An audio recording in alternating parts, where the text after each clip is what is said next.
thank you all for being here today.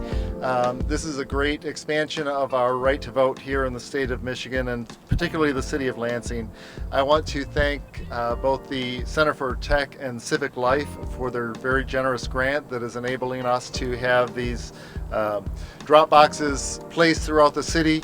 And also thank you to the Bureau of Elections and Secretary of State Benson for additionally providing drop boxes for us as well as many other clerks throughout the state of Michigan. With our 15 drop boxes that we will have in the city of Lansing, 91% of the city will be within 1.5 miles of a secure drop box. And almost all of them will have curbside drive-up access for voters to conveniently vote without even getting out of their car. I do want to take a moment and acknowledge and thank the guests that we have here with us today. Secretary of State Jocelyn Benson, who we'll hear from in a few minutes. Mayor Andy Shore, who we'll also hear from. We have Council President Peter Spatafor, representing the Labor Council for Latin American Advancement. Lansing Area Chapter President is Maria Vancourt. Representing Capital Area Transportation Authority, who, by the way, they reached out and will be hosting 2 of our Dropbox locations. We have Brad Funkhauser, and who's the Executive Director, and Nathan Triplett, who is the Chair of their board. Several of our locations will be at fire stations across the city, so I'm glad to welcome Teresa Robinson and Interim Chief Michael Tobin from the fire department. Representing the Coalition of Labor Union Women, Lansing President Veronica Johnson is also here with us. So thank you for being here. And before we cut the ribbon, I would like to recognize Secretary of State Jocelyn Benson to say a few words.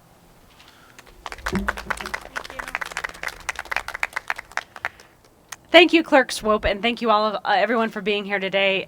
Democracy truly is a team sport, and that's really also what you're seeing reflected here today, how a community comes together to ensure that every voter has equal access to being able to receive and return their ballots and ensure their votes are counted and their voices are heard. This year has brought an unprecedented collection of challenges for our clerks, our hardworking clerks on the front lines to ensure that our elections go smoothly. I'm very proud that we've had 3 successful elections already, and we're now about to have our 4th. In this 4th, we will see record turnout. We will see record numbers of people voting by mail. And we will also see an increasing amount of uncertainty about whether or not their votes will be counted and the security of the process. We're here today to provide an avenue of certainty for our citizens who want to ensure, if they choose to vote from home, that they can return their ballot and it will be counted and it will be counted successfully. Drop boxes like this and the more than 1,000 drop boxes that are being securely installed across the state this week help ensure that voters can have that certainty that as long as they drop their ballot off in their local drop box by 8 p.m. on Election Day, it will count. Voters can also track their ballot to ensure it's been sent and received at michigan.gov/vote. And I want to recognize and thank Clerk Swope for his statewide leadership in this regard, his work with so many other local clerks to ensure they've got the resources they need and are prepared to meet the extraordinary challenges of this year's elections. And proud to be here today to amplify these drop boxes as a great choice that voters will have this year to ensure they can return their ballots and be assured that they will count. Thank you.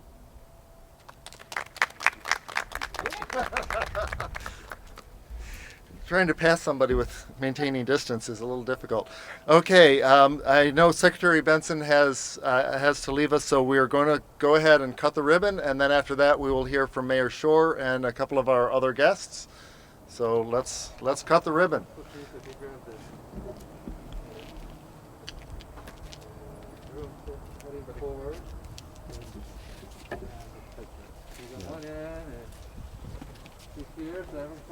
Everybody put a hand on the wheel.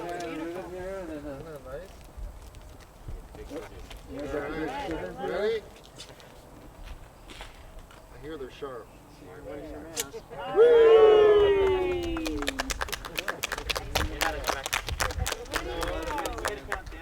Oh, I didn't know that. Nobody told me that part. All right. Let me introduce our mayor, Andy Shore. Doing the same dance. Thank you, Clerk Swope. I appreciate it. That was fun cutting the ribbon. Yesterday I had to follow Lieutenant Governor Gilchrist. Today I have to follow Secretary of State Benson as she leaves. So it's tough days. This is exciting. For several months now, we've been looking forward to what we can do to make sure that more people are voting. As part of the U.S. Conference of Mayors, I believe in January, we sat down with a variety of mayors in D.C., with Michelle Obama, some of her folks at We All Vote, and we talked about how do we get more people to vote. Since then, the world has changed and life has changed, but our clerk here and his staff have done an incredible job of making sure that we change with the world, making sure that we have safe and secure voting. The clerk mentioned the Center of Tech and Life, who provided a grant. I'll tell you a funny story. About 3 days ago, I got an email from the U.S. Conference of Mayors saying there's this new program called the Center for the Center of Tech and Life that has grant money, and I sent it to Chris because I always do. You know, it's election related. And he said, "We already got that money." He is on top of it. We are ahead of the game here in Lansing. We're not applying. We're putting these out in our community. We want to do everything we can to make sure that people can vote at home. I've had people say to me, I want to vote. I don't want to go to the poll sites. I don't want to vote by mail. I don't know if that's as reliable as I want it to be. When are you going to do drop boxes? It's like, well, check that box. We're doing drop boxes. We're doing them all over the city. Our clerk staff's done a great job of that, and we're proud to be supportive in the mayor's office and throughout the city. We've got departments that are working with Chris and his staff throughout the city. Again, we've mentioned Fire Department Deputy Chief Teresa Robinson, and Chief Tobin is here or was here. Oh, there he is. And Chief Tobin. We are Park Director Brett Kaczynski, our IT Director Christopher Mumby, our Public Service Director Andy Kilpatrick. They're all working with the clerk's office to find locations accessible curbside, so that there are security cameras installed at sites that aren't stationed 24/7, and pouring cement and installation. It's a team effort, and we're all working together to make sure that everybody can vote safe, can vote secure. So I want to thank the clerk. I want to thank all the partners that are up here with us. What a great crowd of folks, all socially distanced and staying safe, but making sure that we have safe elections and people can participate. We know we're going to have huge turnout, and we're excited to see that this election happens and happens the right way. So now I'm going to bring Clerk Swope back up. Thank you. Thank you. Thank you. Thank you for those words. Next, I'd like to introduce Marie Vancourt from the Labor Council for Latin American Advancement to share her story. Good afternoon, everybody. I would like to share this. When I was young, my mother and my dad, they were born here in the United States, but my grandparents were deported back in the 1930s. So my dad had a 6th grade education and my mother had a 4th grade education. And every year when I was growing up, I would watch the elections on the election night. I wanted to see who was going to be our new president. And I would ask my mom if she voted. My mom would say, no, only people that owns homes vote. So I grew up with that mentality that only homeowners can vote. I was 22. I was working at the plant. And I would hear everybody say, hey, did you vote today? Did you vote today? And everybody would answer yes. And I said to myself, oh my God, these people are younger than me and they own homes, So the day that I bought my house, I was 35 years old, and that's when I registered to vote. I became involved with my UAW Civil and Human Rights Committee, my local 652. They gave me an opportunity to get educated about the community and about politics. That is when I learned that I could have started voting since I was 18. I had no idea. And sometimes I felt it's probably a language barrier too at the time because I understood more Spanish than English. Today, I've been involved with the AFL-CIO constituency groups, A. Philip Randolph Institute, Coalition of Labor Union Women. I'm the LACLA, we say LACLA for Labor Council Latin American Advancement, and Coalition of Black Trade Unionists. And all together, we work together for us to do voter registration and voter education. We are in the middle now celebrating our Hispanic Heritage Month. And I am asking my Hispanic Latinos brothers and sisters to make this part of their celebration too. Have somebody in your family or your friends register to vote. Porque se puede, because it can.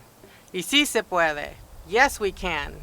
So we would like for everybody to either from their own family or friends, even neighbors, to register to vote, because this is our homeland too, and we have a voice for us to be protected and for our country to be protected. Thank you.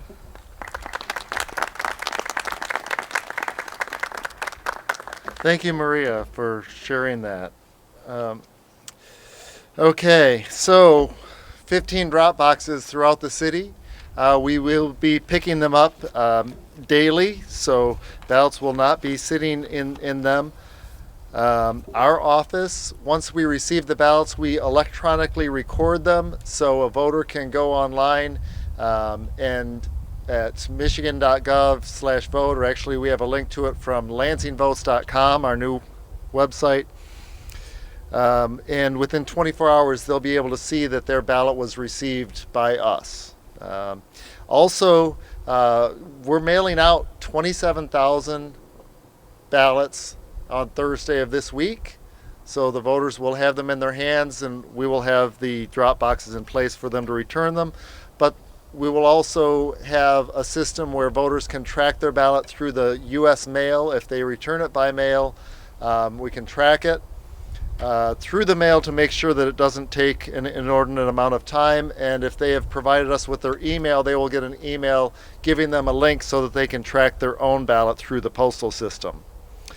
I also want to announce that this office here, for the last 2 weeks before the election, we will establish a satellite office where we will accept in-person voter registrations and be able to receive and issue absentee ballots.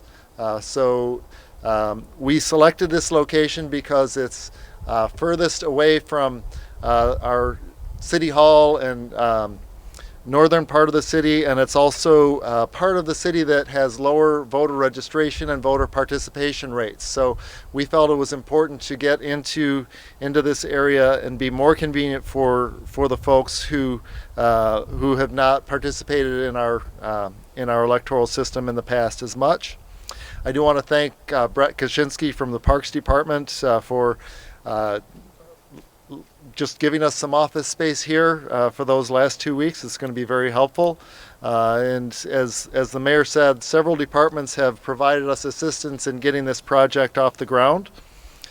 So thank you, Mayor, for encouraging and helping your departments to work with us. And thank you, Council President Spatafor, for your action to help us accept this grant.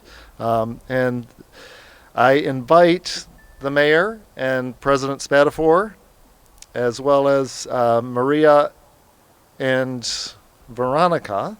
I would like you all to drop an honorary first ballot into the drop box. Here we go. Mind your way.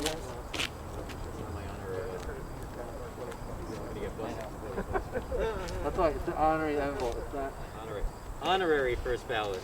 Not voting twice. Go ahead. There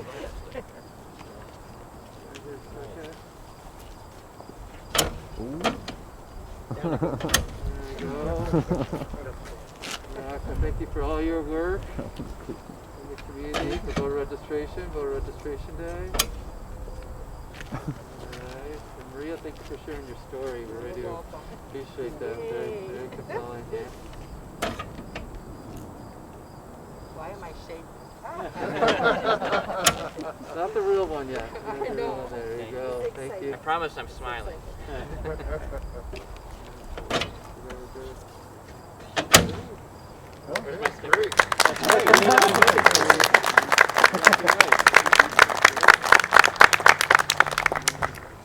All right, thank you. I want to thank you guys for being here today. We're going to do our press conference in a little bit, highlighting What Chris Swope has done as a leader among clerks, and again, a number of clerks all around the state, however, have installed drop boxes all across the state. We anticipate more than 1,000 will be in place this week. Some of them were provided by our office, others were provided by clerks themselves. But what the drop boxes do is provide an opportunity for voters to have another option to return their ballot that avoids any challenges or uncertainties with the mail. As long as ballots are received by 8 p.m. or dropped off at a local drop box by 8 p.m. on Election Day, they will count.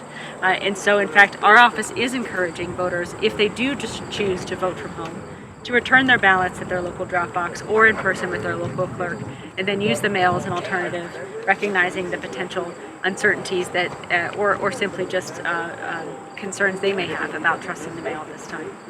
So here today to highlight one of these drop boxes. We also know, again, more than 1,000 will be in place across the state. I want to also emphasize it's the local clerks who choose where the drop boxes go and are responsible for meeting our guidelines of the state, but also ensuring that they're secure. But we're working directly with our clerks to ensure they meet basic security provisions and that we've got all the protections in place to so that voters can have faith that their ballots will be secured and counted. And can you kind of talk about kind of why it's important to have all these drop boxes available instead of just sticking it in the mailbox down the street? Well, notably, we're aware, as are my colleagues on both sides of the aisle and in states throughout the country, about the challenges with the Postal Service right now, and if nothing else, the uncertainty that many citizens have about whether, if they choose to vote by mail, whether their ballot will be received in time to be counted. We wanted to alleviate that concern for citizens by providing this drop box option. It is important that citizens know they can only drop their ballot off in their local drop box. And on our website, michigan.gov, citizens can look up their local Dropbox locations by entering their voter information. So it's not a situation where you can drop it off anywhere and it'll find your local clerk. Correct, yes. These are not mailboxes. They are drop boxes, and they are drop boxes that are managed by the local clerk. So wherever your local community is the drop box that you can use. And again, we've got clarification on those locations for those drop boxes on our website. And then this is to make it easier, but I mean, from the clerk's standpoint, or your standpoint, what would be the best case scenario? What's the easiest on them? If someone does have time and the ability, should they just go directly to the clerk? The most important thing is that voters make a plan and they vote as soon as they can. We're encouraging people to decide how they're going to vote and vote early if possible, because the more we're able to spread out the way people vote this year, the easier it is on our local clerks to handle what will be, by all accounts, a massive number of people voting by mail, voting by mail and voting in general this year. We're anticipating more citizens will be voting in this November election than possibly ever have voted in any election in Michigan's history. And on top of that, a record number of people we know will be voting by mail or from home. And so the best thing that citizens can do is choose their option, make a plan for how they're going to exercise that option, whether they want to vote by mail, vote in person at their clerk's office, or vote at their precinct on Election Day, and then know that no matter what option they choose, we're providing everything we can to ensure they've got a safe and secure method of receiving and returning their vote. On the subject of absentee ballots, there's a Senate bill in the House today regarding early processing. You can open up the envelopes. Does the bill is likely to pass? Do you think that goes far enough in accomplishing aid for local clerks on Election Day, and what more would you like to see if possible? Well, I'll offer my input, and then I'm going to also see if if Clerk Swope might have some feedback, because this is importantly a reform that has been advocated for and led by clerks, because it's going to give them more time to, on the front end, process and prepare ballots to be counted on Election Day. Now, that said, in my view, the bill is a step in the right direction, but it does not go far enough. It also creates new additional reporting requirements, and as someone who is all for transparency and accountability, we also have to be mindful of how much time it's going to take for clerks to meet those additional reporting requirements.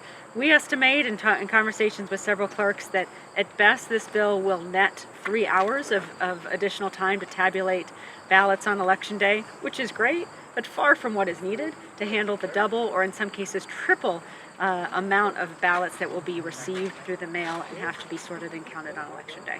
I know at one point, I think it was Jake Rallo said that 7 days is the norm for other states that do have this early processing. Is that something that you'd advocate for? It'd be like a 7-day early processing? I think throughout this whole process, I've deferred to the clerks, and because they know best the time they're going to need, and then I've worked with them to get them additional tabulators and additional people to increase the capacity so they can process and count as many ballots as quickly and as efficiently as possible. That said, I look at the best practices as well at other states. You've got Kentucky, North Carolina, Ohio, that do provide, if not 7 days, even more time to process ballots. And I think the thing that's been notable to me is that in many of those states you see folks on both sides of the aisle recognizing the very unique and intense burden that our clerks are under this year to process and tabulate those ballots as soon as possible. And they've, in many other states, done everything they can to provide clerks with that additional time. It's been frustrating that it's been such a heavy lift and challenge here in Michigan, and that eventually, after a year and a half of advocating, we get a little bit of time, as opposed to the significant amount of time that's really going to be needed. That said, we're continuing to talk with the legislature. I know many clerks are as well, and will this week as it's before the House, this particular policy, and so we'll see how things develop, and I hope the eventual legislation gives our clerks more time. Secretary Benson, I have a few questions on ballot proposals.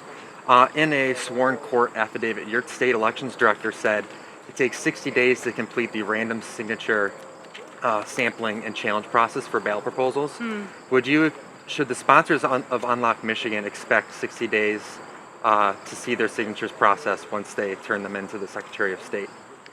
We're going to handle any ballot proposals that come to our office over the next few weeks equally, and no one's going to get any special treatment. And I'll say, in my view, on average, it takes about 105 days to review and do everything that's needed to prepare and evaluate signature petitions. So we've also got to recognize that any proposal, any other additional work that is presented to the Bureau of Elections at this moment is being presented at a time when the Bureau, as well as clerks throughout the state, are under extraordinary amount of pressure and time and focus to get this historic election across the finish line safely, and that is going to be their priority.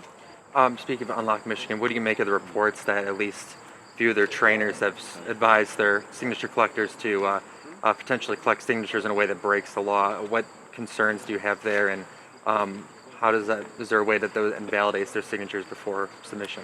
I mean, I'll just say that, and I've been a long proponent of ensuring that the ballot petition process is done with integrity, and previously, I think a few weeks ago, joined with the Attorney General in calling on the legislature to enact more policies to protect the integrity of the process, and particularly protect it against the type of fraud you're talking about.